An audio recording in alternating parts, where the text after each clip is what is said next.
Hello, I'm over here now.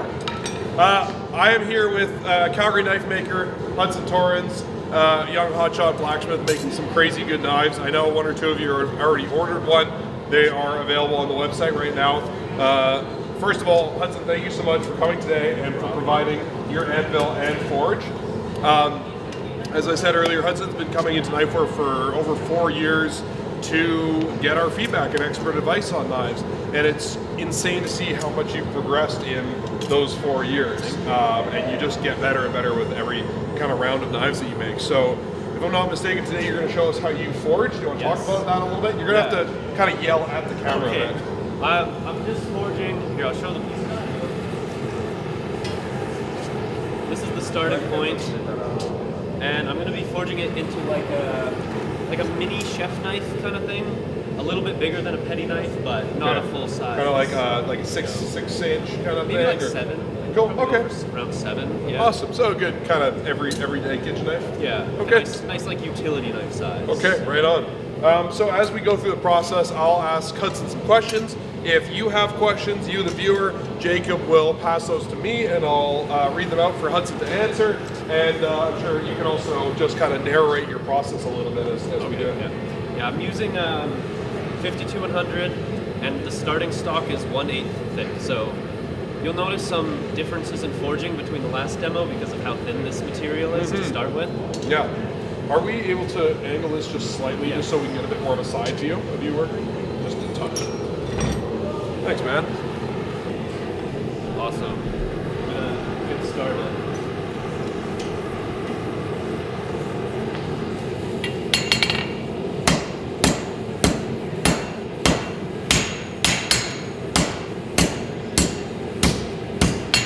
Because the material is so thin, it buckles a lot. So I have to So I have to keep flattening it out. Just in case you couldn't hear, as he's hammering, because he starts with a pretty thin piece of steel, it wants to curve this way when he hammers it on top. And so he has to alternate kind of hammering to shape the blade and switching and flattening it over so he can keep it nice and flat and it doesn't curl over, right? Yeah. Okay. Yeah. Can you hear us okay, Jacob? Woo! All right, like I said, if you got questions for Hudson, pop them in the chat. He works pretty quick, so you're going to see a knife take shape pretty fast today.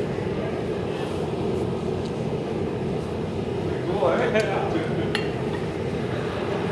This isn't my favorite material to work with. I like starting with a little bit thicker material just so it doesn't buckle like that. It's easier to work with in some ways. Yeah, like it takes more energy to shape it. Yeah. But if you don't have to worry about the buckling, you can go a little bit faster. So it's helpful. Santa's here. Merry Christmas! I think those are packages for UPS.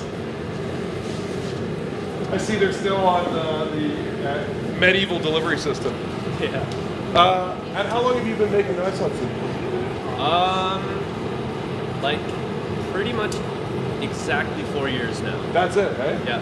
Like I think I started late 2020. Wow. So around this time in 2020. Okay, cool.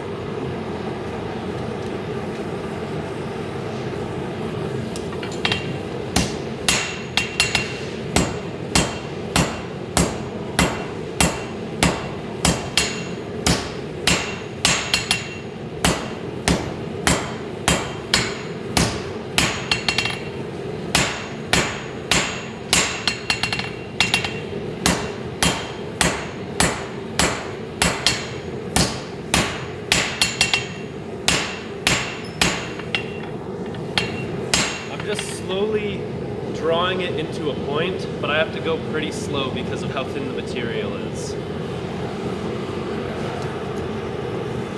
All right, while that's heating back up, we have our first question for you. This is from Charminator, a regular viewer. Who do you look up to? I'm assuming they mean knife makers, but... Masashi, of course. No surprises there. Yeah. It was really cool meeting Go Yoshizawa too, and there's some European makers that I also really like to work, like Ben Kamen and Simon Krieshbaum. Okay, cool. They're, yeah. I'll have to check them out. Yeah. Cool. Right on.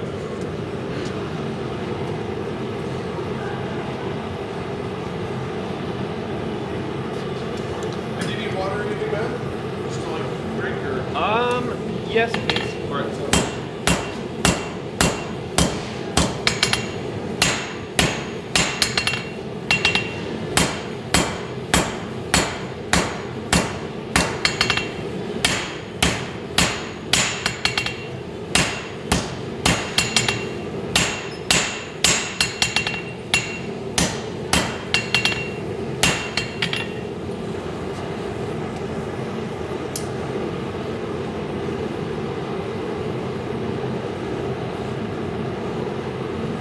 Getting closer.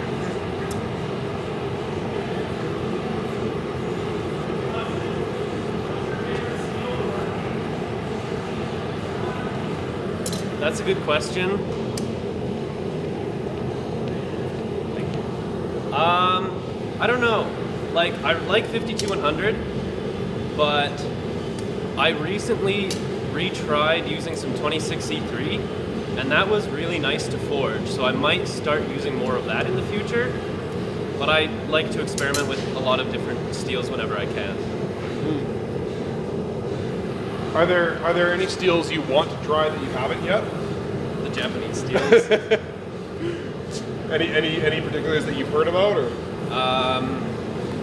Like Shirogami 1 and 2, and Aogami 1 and 2, and Super. Yeah. Those are cool. All ones. of them. Yeah. Masashi-san, are there any steels that you think you should try? Any Japanese steel that you think you would enjoy trying? Like,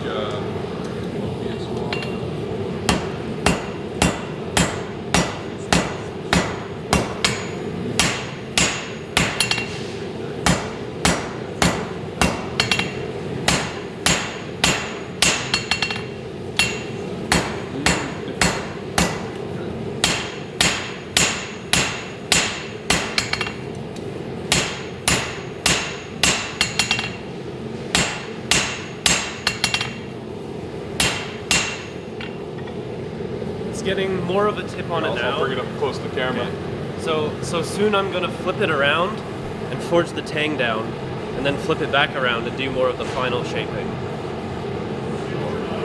Yeah, I'm trying. Oh, there we go. Yeah, so that's where he's got in maybe 10 minutes there. Cool. Thanks, man.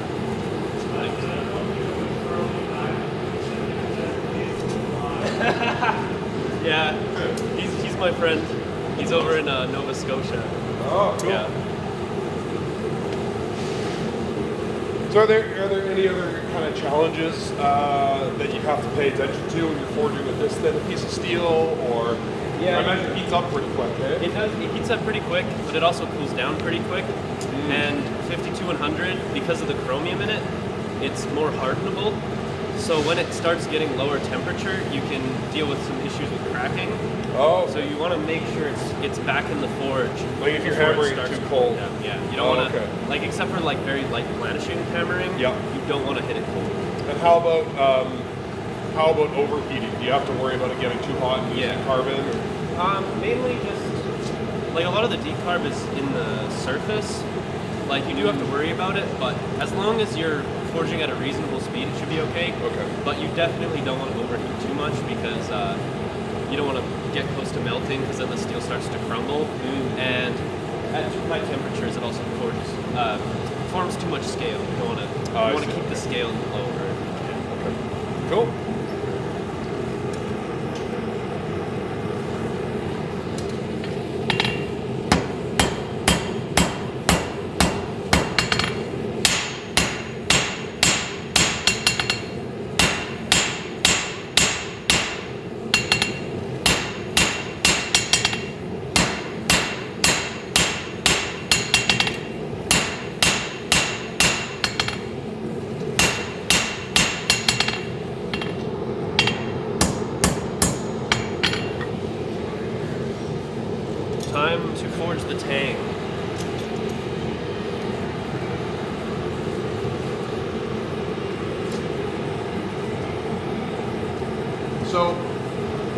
I know when you forge knives, you forge in the taper.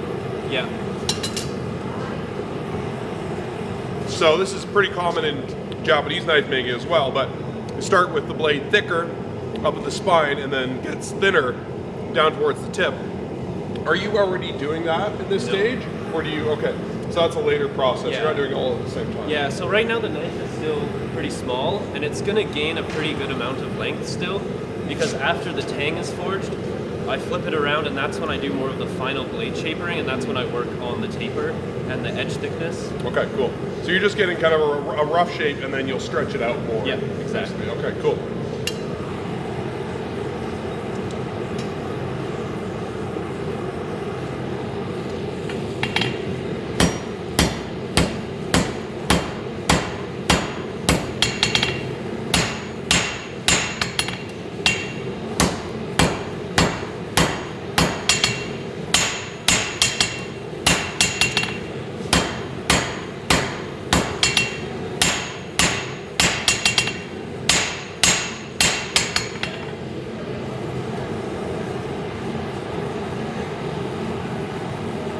Tang's getting closer.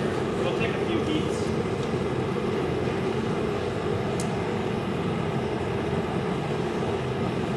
And so, because there's time where you have to wait to the steel to heat back up, Yeah. do you alternate? Do you often Yeah. have two knives going at once? Yeah, when I'm forging at home, I like always have two knives in the forge. I just want to be as efficient with my gas as I can as well. Yeah. So Everything's an expense, right? yeah, yeah. But with two knives, it's perfect timing. Like one heat, it'll heat up the next one Yep. with the thin knives. So just alternate like that. Cool. But I've tried three before, but three, the last one gets a little too hot. So I like to. Yeah, you're sacrificing two is quality good. at that Two is point. good, yeah. Okay, cool.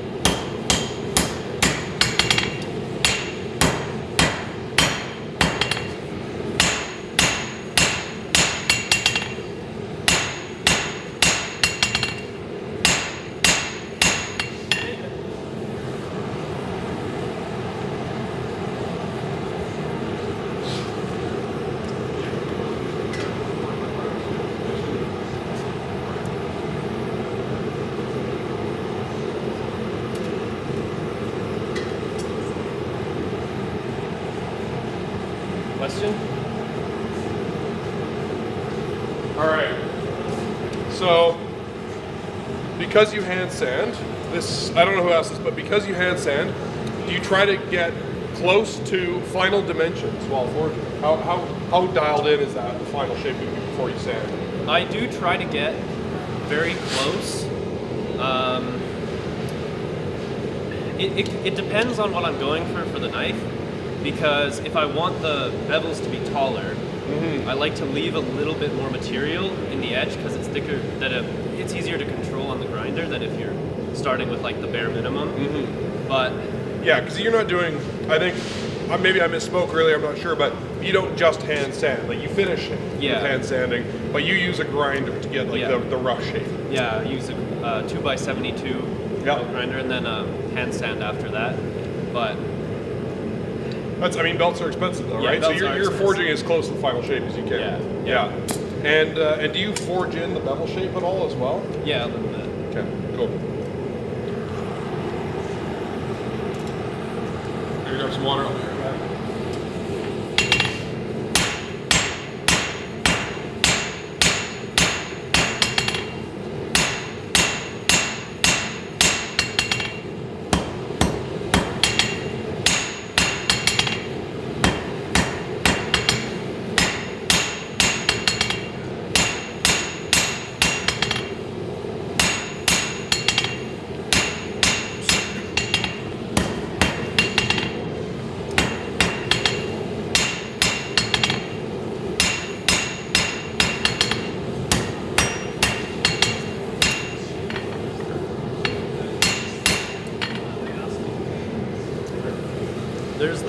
shape for the tang. I'll Here. fine tune it after the blade is done if it needs it. But this will be good, should be good to hold on to while I shape the rest of the blade.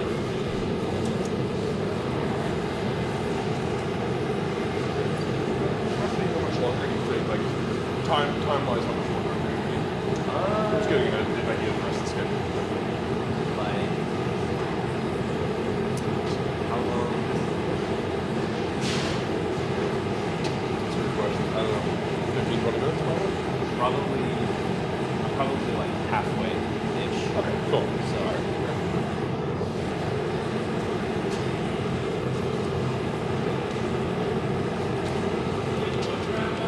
What's that? Do you make bushcraft knives? sometimes when I feel like it. Yeah. I definitely have been working on pretty much only kitchen knives for a long time, but sometimes. Yeah. Cool. Yeah. I might do a batch somewhat in the future. Our sister store, Kent of Inglewood in Calgary, and online sells a lot of bushcraft knives. So we have some from Chris's former mentor, Chris Green, and some other local makers. So they got some pretty cool stuff there, but it's pretty different than kitchen knife making, right? Yeah, like you're it's really a challenging lot, yourself to figure out the thinness and the taper and everything like that. Yeah, very different styles of knife making. Yeah, the last few times I've tried to make bushcraft knives, they just kind of look like weird kitchen knives, so... It's funny because I find with Chris's kitchen knives, they always kind of look slightly like bushcraft knives. Yeah. You can tell there's always the DNA of a specific Yeah. maker.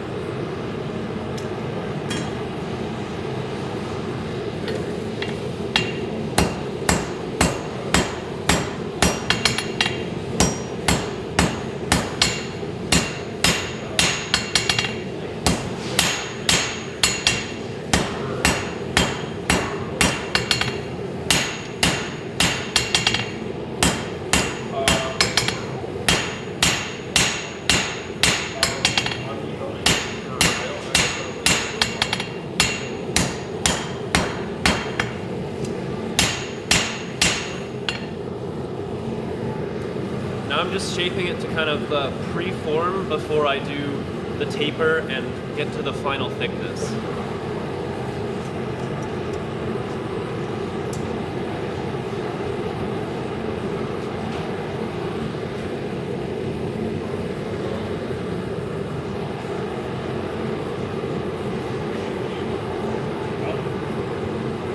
Going well? Yeah.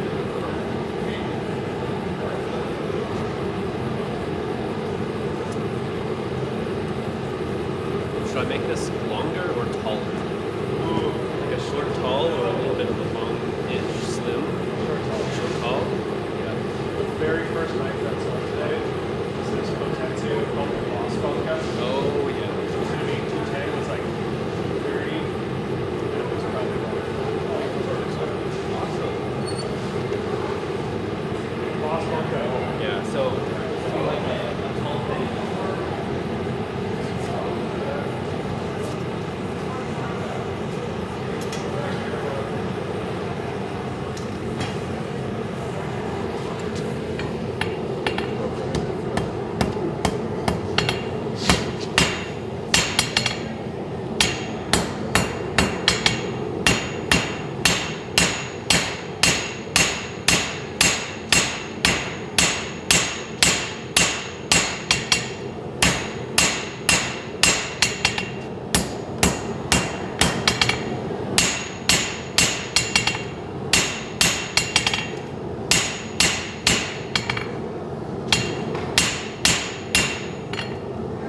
Yeah, so right now it's like relatively even thickness, and now I start to do the taper, Yep. thinning the blade now. So instead of doing a bit of a longer one, I'm gonna do like a shorter, taller petty knife. Okay, cool. So try that out. Sweet, that's awesome. Something a little bit new. Like Kosentoku kind of. Yeah, yeah. All right, so we got an interesting question from Evan, and this, I mean, there's a bit of a, it's hard to answer it exactly, but they're wondering how much does it cost to forge a knife? So I'm guessing that's like materials, propane, and I would be curious how much time it takes to forge one blade. So it depends on the knife, and it depends how everything goes. Yeah. if everything goes perfect, it's like, I think in the range of like 50-ish, 40 to 50-ish Yeah. for materials. Like this is a pretty small amount of steel, and then it's just like the highest cost is belts, Right. like belts and braces, sandpaper. Yeah, because all the that forging stuff. itself is pretty quick and Yeah. straightforward, but the finishing the knife is a lot of work. And it also depends what handle material you choose, because like you can get a block of walnut that's like a pretty reasonable price. Like you can get a big block of walnut for like $15, cut it up, and it's enough for like 6 handles. Or you can buy like $100 block of ironwood and cut it up for like 4 to 6 handles. and wear out your belts much faster. Yeah. Yeah. So Yeah. it depends what you're using. Yeah. But Yeah, because ironwood's super hard, so it takes a while to like cut and sand. And, yeah. yeah, and I'd say on average it takes me about 10 hours a knife. Wow. Or maybe a little more. It depends on the knife. The Gyudos take longer. Yeah. These petty knives I can do faster. Yeah. But yeah, maybe on average 10 hours, 10 to 12. That clock's wrong. Yeah, I know, I need a ladder. Oh.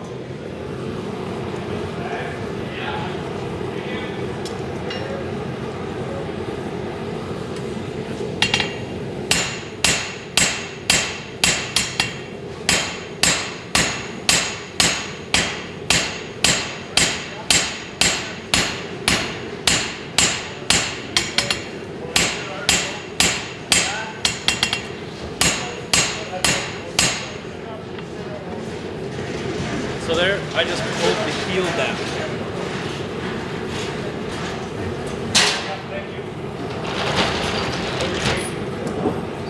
I was distracted by Kevin. Man is obsessed with Quick, somebody put a table full of knives under him. Yeah. Cool. We had one more question so far. Oh, this is a good one. How many knives have you made so far?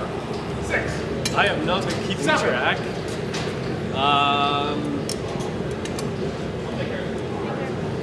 Somewhere between 1 and 200, Oh. maybe. Probably closer to Probably 150. probably 150. Yeah, that's a good estimate, I think. Between 1 and 200 is about 150. Yeah. What A mathematician over here. What were some of the first kind of really hard learning moments you had where you'd spent a whole bunch of time working on something? Like you were saying about, when it goes well. Yeah. Like what kind of moments have you gone through a whole big process for it to not go well? Those moments where you've gone, oh no, why did I just do that? Like 2 main things. Yeah. Like fitting up like a brass bolster and then having it not perfectly fit, and then it's like that takes a long time to do that. Right. At least it used to take me a really long time. I'm a little better at it now. Yeah. And just like if your blade warps and you're like straightening it, it's like, oh, it's almost straight, and then you hit it a little bit too hard with the carbide hammer and tip comes off or something like that, and that's pretty frustrating. But it took me a long time to get the hang of doing hidden tang handles, and that's something that Chris Green helped a lot with, was trying to figure out a better process to do that. Yeah. And then since then, I've reinvented the process again to be a little bit different. Nice. More to suit my equipment Sure. and the style of knives that I'm doing. So yeah, equipment is obviously a real limiting factor, right? Yeah. Yeah. And I imagine it's only solved by money. Yeah. Yep. Yeah. Great. I'll let you get back to it.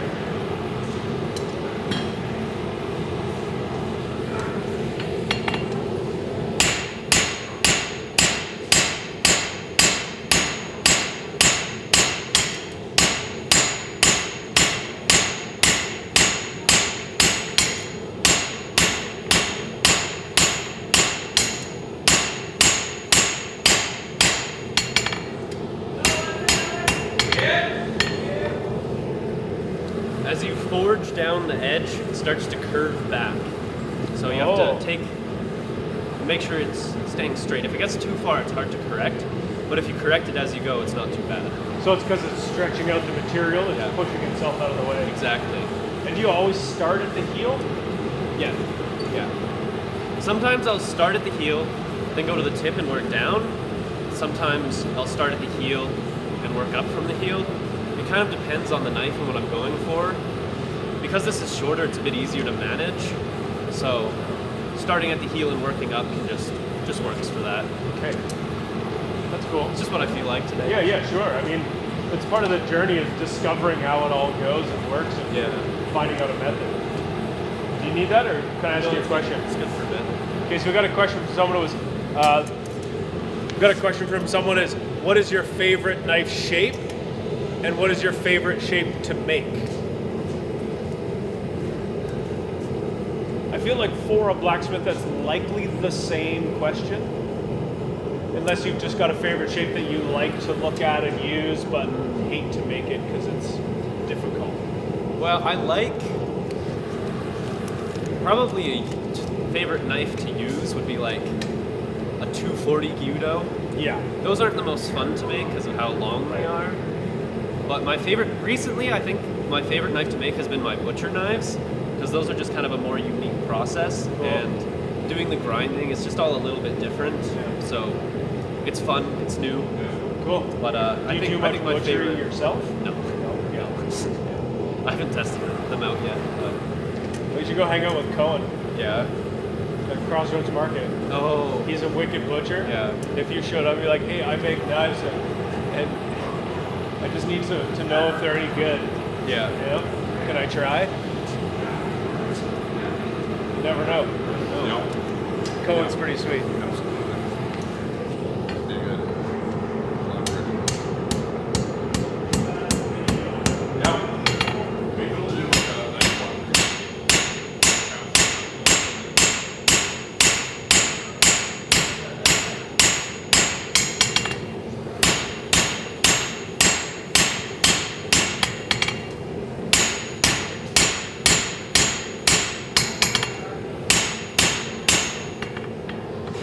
This like drawing out on the flats is generally the longest part of the knife making process. It's Yep. a lot faster on smaller knives though, especially starting with the 1/8 stock, Yeah. because I don't have as much to work down. But starting with the 3/16, I'm usually on the flat stage for a really long time. And it looked like you were starting from the middle and working outwards. I started from the heel. Oh, you did? Okay. I've been working Then you're up. working up. Yeah. Okay. Do you usually work from one end to the other? Yeah, it kind of depends on the knife. For this one, it's already pretty thin and the tip is going to be really thin. Okay. And I don't want the tip to overheat. So I'm going to leave the tip thick as long as I can. Okay, and then just set it at the end. Yeah. Ah, that makes a lot of sense. That you would keep that thicker steel so it doesn't overheat. Yeah. So we had a question from our buddy Ben Sheps. Is there something like Lee Valley, but for knife makers? You know, like the best place to buy all your shit. Is there a store in Calgary? Do you have to get it online? I get it. I get all my stuff from knifemakerdirect.ca. It's Great an man. online. Yep. it's an online store, but it's here in Calgary. Oh, like, cool. It's from here, but there's not like there's no brick and mortar store. Yeah, it's a dude's garage or Yeah, it something. is, Yeah. Cool. But yeah, that's where I get all my material from. That's all. And do you have to like meet him in a parking lot or? I meet him in his garage. Okay, nice. That's good. We're friends now. I noticed also, if I'm not mistaken, this is from Front Step Yeah. Forge, Sean Cunningham, Yep. Oh, who cool. sells anvils and tools. He's up in Edmonton, but he makes like what, smithing tools. And he sold us this anvil.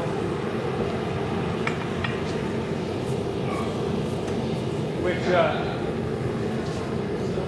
so I know we got this anvil, and I got here and I noticed that we were using Hudson's anvil. Yeah. And so I asked, like, did he not like, was the anvil too low? And Hudson's first answer to me was, oh, that anvil hasn't been conditioned yet. And I said, what does that mean? You have to do what to an anvil? And he said something about the edges are too hard. Yeah, you want to soften the edges of your anvil so you don't chip them if you hit them accidentally. So you don't chip Yeah. the anvil. Yes. Oh. Because, So what do? Take an angle grinder to it and bevel the yeah, edge? just like with a flap disc. Yeah, I can That's- do that. see, I that's have an just angle like a little grinder, bit rounded. and I like Sweet. making sparks fly. Perfect. So that'll be I fun. wish Sean had told me that. Yeah. Well, Nathan, we can have a fun day at work this week. with the Absolutely. angle grinder. Fuck yeah. Yeah. Usually I like to leave, so on mine, God, it's hot I over have these corners here a little bit more rounded, Yeah. but then the ones on this side I leave a bit sharper Right. in case I have to make marks on blades.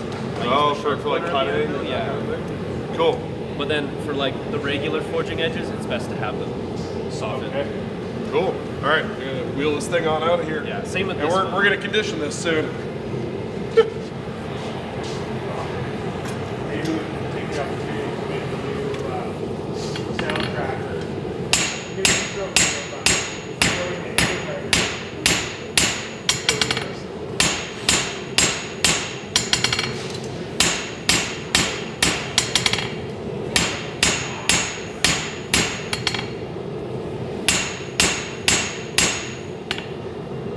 So I've been drawing the edge down, but I haven't worked on the taper. So now I'm gonna start doing the taper, and that's also gonna help straighten the knife back out. Oh, I was going to ask because you'd mentioned as you stretch this part out, Yeah. it pushes the tip of the blade up. Yeah. But you don't want to make this too thin because you don't want to overheat it. Yeah. So now comes in the process where it starts to line itself back up. Yeah, and once I have it lined up, and it's all at the thickness I want it, then I'll forge the tip down to match the rest. Okay, let's see it. Very cool. Yeah. Yeah. How old were you when you started forging knives? 16? 16. And how old are you now? 20? Come a long way, kid. Yeah. Yeah, it's pretty cool to see. Yeah, I actually brought the first 2 knives that I forged to Knifewear to get sharpened.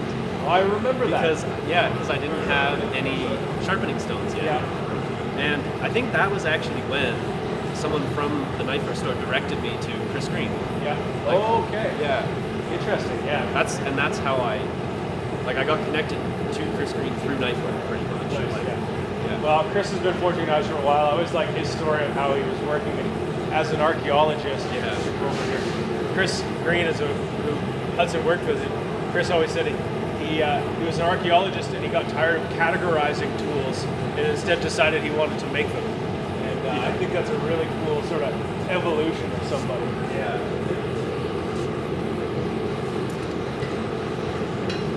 This should be a fun.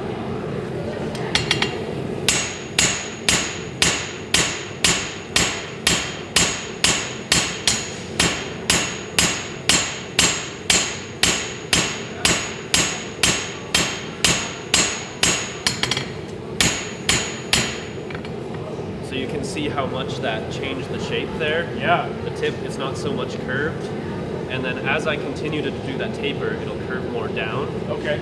So you kind of want to go back and forth, depending on how thin you want to make it. Because if you do one side completely then the other, it's probably going to end up curved too much in one way. And then once the material starts getting thin, you don't want to hammer it like that too much, because you'll make it buckle, and that can be hard to fix. Oh, you get like a wrinkle in the steel. Yeah. Which I can imagine from someone who's ground and sharpened knives a lot, that if you have a wrinkle in the steel anywhere near that edge, it becomes a problem. Yeah.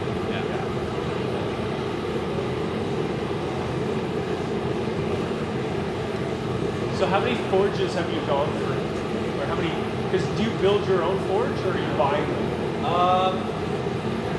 This was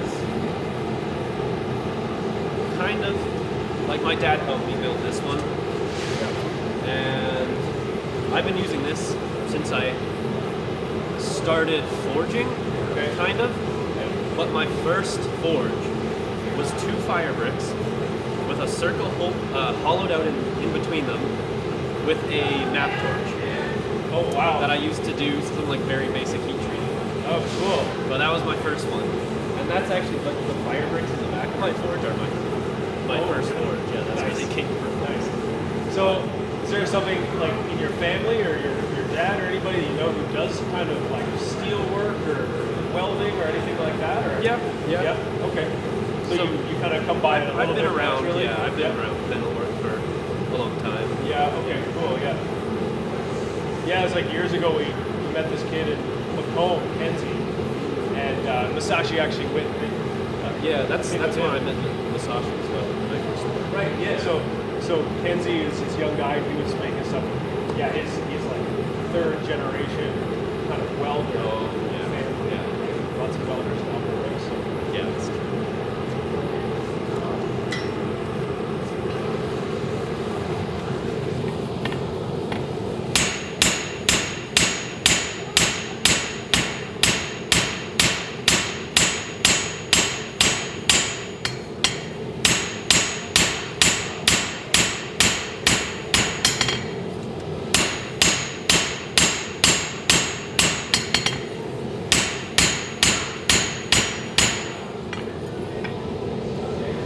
So see how it's like almost straight now? Yeah? That's something that takes a while to get the hang of, is how much you want to leave it curved before you start the other side. Oh. So that you're anticipating it moving back. Yeah. Yeah, exactly. So you kind of have to go with the curve at the beginning, Yep. but know that through the next stage you're going to bring it back, so you Yeah. can kind of predict how much it will come back. Yeah. Wow. With enough experience. Sure, I Yeah. was going to say that to me sounds like experience is about the only way to figure that out. Yeah. Yeah. And I've done a lot of hand forged knives by now, especially over the last few months. It's been, Yeah. I think in October, this October has been my biggest month for making knives, and I think I finished 22 or 23. Oh wow. Yeah. That's impressive. Thank you. Yeah. Which- Yeah, that's wild. You know, when we hear of like local people making knives kind of in their garage, like that is a much larger number. Yeah, I've been busy this month. Yeah, and does that include like handles and? Yep, everything. Wow. Yeah, because that's one thing that I think people are kind of underestimate is how much work goes into a handle. Yes. Something that we see a lot with Japanese knives. Some of the criticism we hear from people is like, but they put this dumb broomstick on for a handle. And you look at it and you think, well, yeah, because all they do is spend their time making the knife, and then they just tuck this little handle on. It does the purpose, serves the purpose, right? And then you see a lot of North American makers who, I think, kind of go too far the other direction. Yeah, spend all the time on the handle. Right, where it's like ornate pins and different materials, and there's a lot of time sunk into a handle that there's a lot of time not spent making another knife. Yeah. So, I try to keep a balance, Yeah. but the handles do take a long time, especially just because of how how hard the ironwood is. Yeah. Like it takes a long time to grind, and if you try to push too hard, it'll heat up and burn, and you don't want that. So you have to right. you have to keep a steady pace, but the handle days are long days usually. Especially if I'm trying to get all of them done. Like, I think last week I was trying to get 6 handles done. And from the beginning of the handle making process, I did them all that day, but it took me, I think it was 13 hours. That's a big day. Big day. Yeah. Well, and now we're heading into winter, Yes. which means you I gotta don't have a heater. Well, you do have a heater. Well, it's yeah, also forge, yeah. a giant propane forge.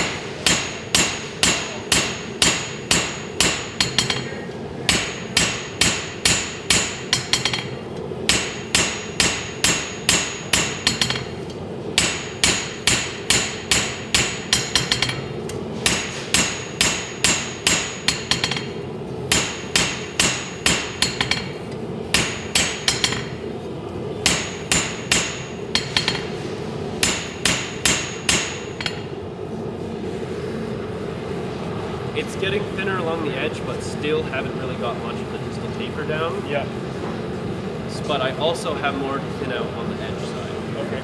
So now it's time to kind of go back and forth, even things out, and start to do like the front end of it. Because the back is mostly done, like this section Yeah, here. the shape's coming together. It's going to Yeah. be really cool. You're almost at Hanasuki. Yeah, I could change it to honest. Yeah. Man. You've made some Hanasukis, right? Yeah, yes. I've done. Are you cold? I think I've Go warm up. yeah. Masashi-san was outside getting some fresh air, so he has to warm up by the forge. Yeah. it's not terribly cold where he's from. No. Just like home. Your forge is a little bigger. Yeah. Yeah. Yeah, we're forge so hot. Yeah. But Here outside so cold. Yeah. Yeah. So and the drink is cold too.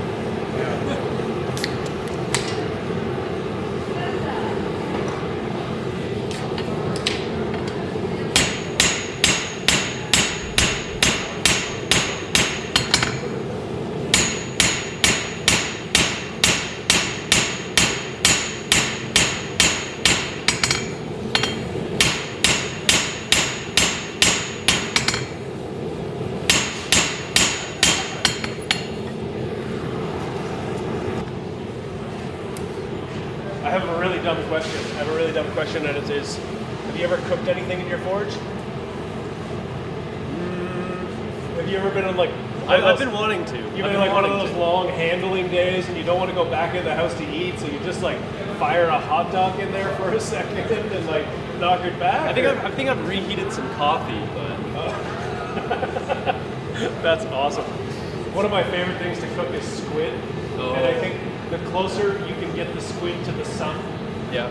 right, the better it will be. Like, the higher the temperature, the faster you can cook it. And I've often wondered about putting squid inside of a forge. Just cook it on top of a knife. Yeah. Yeah. Just pull like a hot piece of steel out and like And just sear it on that. just drop it. Yeah. Just drop the squid right on it, flip it over, take it off. Yep. Red hot cast iron. Yeah. But I don't know, is that healthy for you? It's like, I guess it's just iron. Yeah. You just don't want to have any of the insulation get into it. Insulation not delicious. Yeah, no. Gotcha. Yeah.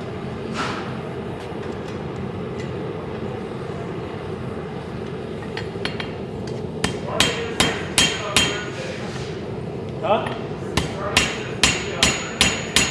Do it on Thursday. All right. And we're gonna cook squid on a red hot steel on Thursday.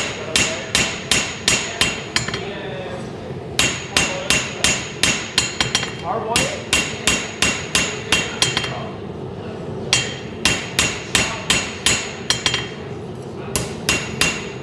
Does that mean we have to put olive oil and smoked paprika on it? Yes. And then cook potatoes in the blanching water first? The poco gallega?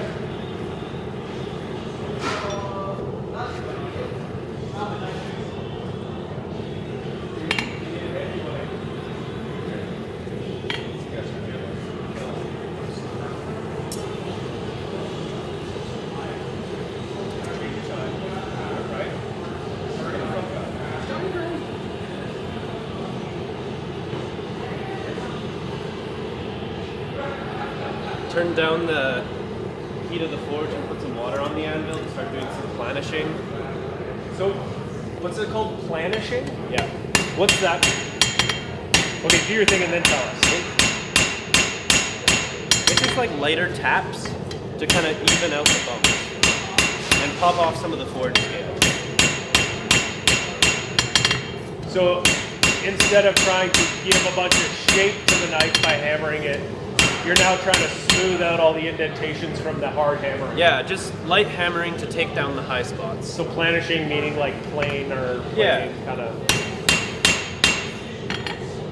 Yeah, because now you can see there's some distal taper. Like it's Oh fairly yeah. thin. Now it'll get thinner with the planishings, and then now the edge is fairly even thicker Yeah. as well. Yeah. Okay.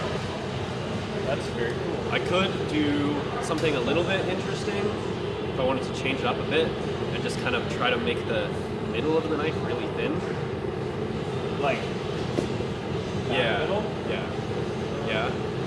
That is very cool. Yeah. Might try that. I've done it before. That the hollow blade face, just sort of between the top of the bevel and the spine. Yeah. When that's hollow, it makes the knife just glide through food. It's really exceptional. Yeah, it's tricky to do because usually, like with the anvil, you end up with one flat side and one more hollow side. So just what I find when doing that, the hard part, is having the hollow in the middle, like on both sides. Okay. Having the thin spot in the middle Yeah. instead of more to one side or the other. Yeah, you'd think almost something that like two rollers, like Yeah. you could roll it between Or like two. If you had two giant ball bearings, that you could roll it in between. yeah, or like a power hammer with two of the same slightly rounded dies. Back to that tools and money thing. Yeah. If anyone has a power hammer handy that they're not using, we know Yeah. someone who's interested.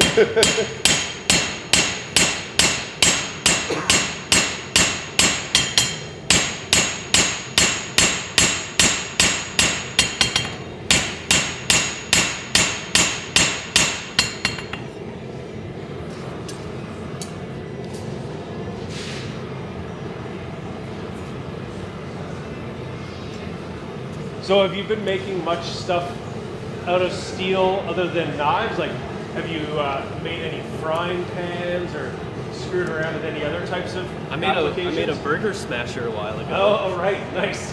I have been wanting to make pans at some point. I like sharp things though. Yeah. Yeah. Well, your forge is a little small for a for a I'm pan. pretty. My equipment is pretty specialized towards what I'm doing. Like, I have this pair of tongs, and then I have a really small, kind of crappy pair that I made when I first started. Yeah. That I pretty much only used to like pick stuff up. Right. But so like these, that's the reason I notch in the tangs as well, is so I can hold them with these tongs.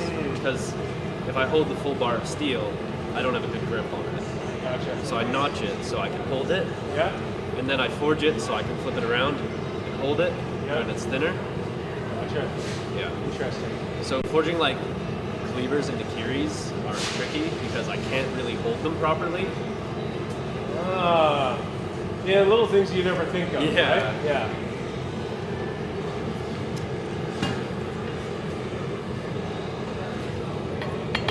So when you're straightening it back out when it's thin, you just want to only hit the high spots that you have along the edge.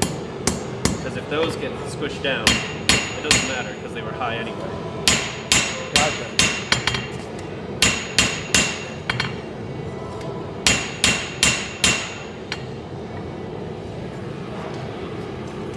Very close. As it gets thinner, it certainly gives you less time to work on it, Yeah, right? yeah, definitely. Yeah. And that's also an issue working with like, I tried forging some stainless steel recently, Right? and that was a big problem because I mentioned the chromium in this steel makes it more hardenable. Stainless steel, that's like dramatically exaggerated. Right. Like, because stainless steel, if you take it out of the forge and let it air cool, it'll harden. Oh. Like, it'll get to like 60 Rockwell. Oh. So you really have to keep it hot and not let it cool down. Otherwise, you're gonna hit it and it's gonna crack. You can't budge it anymore. No, so you have even narrower forging windows with like stainless steels or like other higher alloys. Yeah. You just can't stop. Yeah. And so once it hardens, there's no like, you can't just put it back in and kind of reset it, right? Like, can you do that? I don't. And like kind of start from the beginning again, or is it garbage? I don't know. I think you can reharden it. I've heard of people who do some rehardening, but I generally don't do it. Yeah. I think I've only done it on one project and it turned out fine, but that was a long time ago. So say that this happens. Say you take your steel out and you let it cool down and it hardens on you. Yeah. What then? Well, I think it's fine for stainless, Yeah. but you don't want to do that because if it hardens improperly with all the stresses from forging, it can just crack as it hardens. Gotcha. Yeah, so usually what you do for stainless steels, or I do with 5200 too, is before I heat treat it, I'll do a really slow cool. So it's an anneal, so it gets it back to its soft state. So I'll take out the knife and put it in vermiculite to let it slow cool. You can usually leave it for a few hours. And that helps it stay soft, and that also makes it so when I do the quench, there's less retained austenite because it's a different starting microstructure than it is in the forge. So usually my heat treatment process, I'll do a few like grain refining normalization cycles, and then do an anneal, and then heat treat, or then do the quench, and then temper. So heat treat's a long process as well. There's just a lot of time that goes into all of the random steps you don't really think about. Yeah.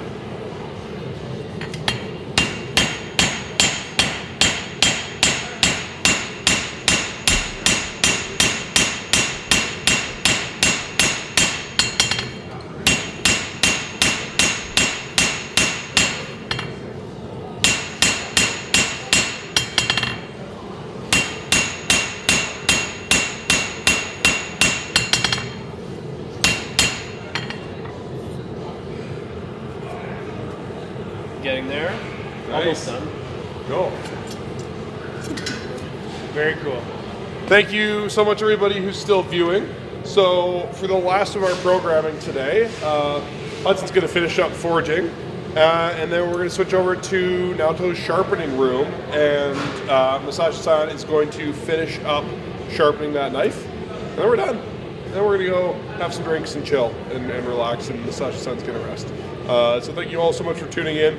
We'll be live for another hour and a bit. And yeah, if you need any more help, pop a question in the chat. We'll also be live on Thursday at, I think, 2 p.m. Mountain Time, just for a couple hours to kind of show off what's left and show off any like late arrivals that we have, because I think we're expecting some last minute stuff to show up.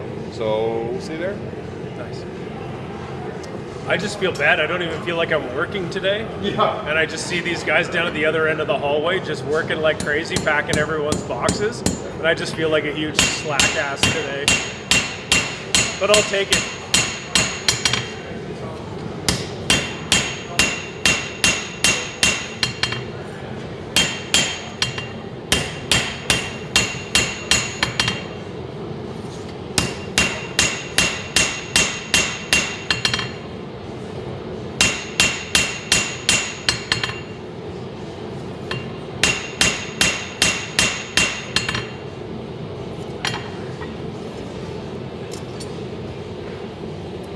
Flipping it around just to even out the tang and just straighten it. Okay. The rest of the knife, and you'll notice it's like a little bit disproportionately thick in one spot. Yeah. So just even that out. Make it a little easier when you get to the handling process. Yes. That's something that saves a lot of time, because I burn my tangs into ironwood, which ironwood is very, very dense and oily, and it doesn't burn in super well. So what really helps is if I have a nice thin tang at the back, so I'll taper the tang towards the back pretty thin, and then that'll help with the burn in. Right. Yeah. That's good thinking. Some of those little things that just a little bit more attention to detail here pays off long run. Yes, right? it does. Down the road. Yeah. Cool. Oh, this is great. You've been really good at explaining everything as you're going through it. It's really cool. I hope people are enjoying watching this. Yeah. It's been really fun to be here today and watch this kind of work. And often I get to watch this, but it's always in Japanese. Yeah. And so having that sort of step-by-step explanation has been really cool.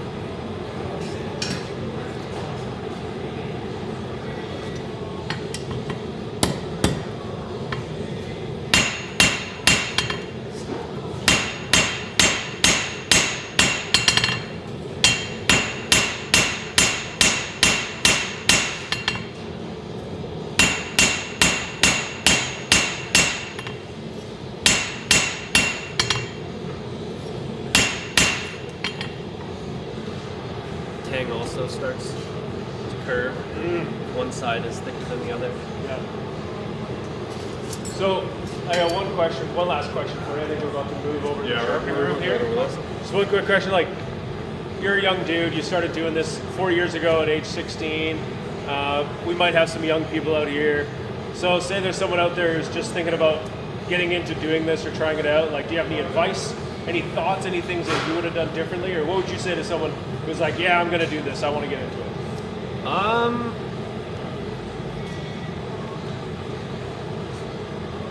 I don't know, like, Just go for it? Yeah, just do it, yeah. like find something you can use as an anvil. It doesn't even have to be a real anvil. Like you can use a railroad track. Right. Like other things aren't optimal, but even this was a pretty reasonable priced anvil. I got it for like, I think it was around like $200 from Wieners Wholesale. Oh yeah, nice. Yeah. And then a forge, like you can try to do a coal forge or something, or make a propane forge out of like some random steel. Like the burners aren't that difficult to make, and otherwise you just need a cylinder with insulation. Right. So it's doable. So it's pretty easy to start. But it takes a lot of time to get like a product that is good. Yeah. So the sooner you start, the sooner you'll get better at it. Yeah. Cool. All right. Go. We're gonna wrap up pretty quick here. So I think this is my last heat anyway. fantastic. Great timing.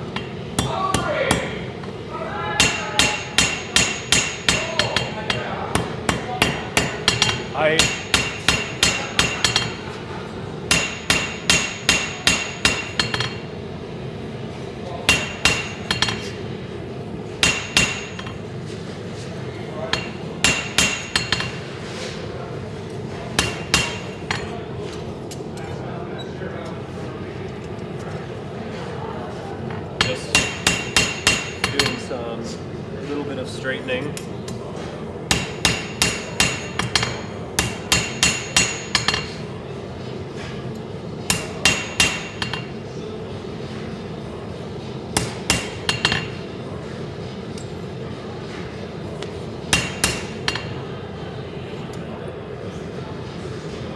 That is somewhat straight. Oh, you got a little bit of straight. Yeah. Cool. All right. Nice looking knife, You want to man. bring it up close, and we'll not too close, but Yeah. I don't know if I'll be able to focus that close. Back a little bit. A little more. There we go. I think we can see that pretty good, Jacob. All right. Sweet. So you want to walk us nice through little what knife. your finished product is there? Little utility kind of size knife. A little bit taller than most of your utility size knives. Boss Petty. Boss Petty, yeah. And now it's just shaping it. Just yeah. heat treat, No shaping, big deal. Only most of the grinding. work to go. What Hand what sanding. percentage of the way through time-wise are you to a finished product? Is this like 10, 15%, 30%? Like 8%. 8%. So that was less than 10% of the work that Like- goes into making a complete knife. Yeah, like it's And you haven't all even of the time starts now. and you haven't even taken a picture and put it on your website yet and Yeah. tried to sell it. Yeah. So, yeah. Yeah. Great. How do people get at you? I mean, we're going to carry some of the stuff as you Yeah. make it, but you have a website? I do have a website now, hudsontorrensknives.com. Pretty easy to remember. yeah. And I have my Instagram, Handmade by Hudson, and I have a YouTube channel now Oh, cool. Nice. with a couple videos up. Yep. Sweet. Just called Hudson Torrens. Yeah. Cool. Well, yeah, that's And what's your name? Hudson Torrens. Ah, I see. Yeah. Yeah. I see the connection. Yeah. Yeah, and if you want one of Hudson's knives, I know one or two of you already ordered them. They are available on the website right now. You've got a few 210mm Gutos, one butcher knife left, I think, and a Damascus Guto I see up there too. So I recommend checking them out. They're really cool. I've cut with them and they're phenomenal. We'll also have a Hudson X Nigara Himono collab knife coming out pretty soon. It's been a lot of work for Hudson to work on, but it's going to be worth the wait. Very unique experience. Very different from what I'm used to. I can imagine. Yeah. Yeah, I bet you learned a lot doing Yes, yes. that. Okay. Cool. All right. We're gonna play some commercials. We're gonna set up for Masashi-san. He's already started sharpening his knife, so we're gonna see him do that process, and then that knife will be up for auction, and then we're gonna be done for the day. So Awesome.